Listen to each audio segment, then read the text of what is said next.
দুটো ফেস তৃণমূলের দেখা গেল।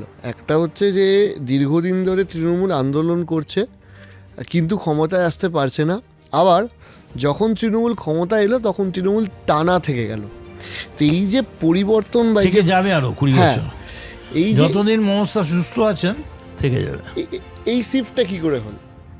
মমতার একটা মানুষের হৃদয়ের মধ্যে জায়গা আছে। মান্নাদের একটা গান ছিল যে কাগজে লেখো নাম কাগজ ছিঁড়ে যাবে, পাথরে লেখো নাম পাথর ক্ষয়ে যাবে। ঠিক সেই রকমই মমতা ব্যানার্জির একটা অদ্ভুত মানুষের মধ্যে একটা জায়গা রয়েছে। যেমন আমি আপনাকে এক লাইনে শুনিয়ে দিই আপনাকে। দে দে পাল তুলে দে, দে দে পাল তুলে দে, মাঝি হেলা করিস না, পাল তুলে দে, ওরে পাল তুলে দে, মাঝি হেলা করিস না, ছেড়ে দে নৌকা আমি যাব মদিনা, আরে ছেড়ে দে নৌকা আমি যাব মদিনা, আমার হৃদয়েতে জনতা, নয়নে মমতা। ও লাভলি, এইটা একটা মমতার ব্যাপার আছে। মমতাকে মানুষ বিশ্বাস করে, এইটার থেকে আপনি সরাবেন কি করে?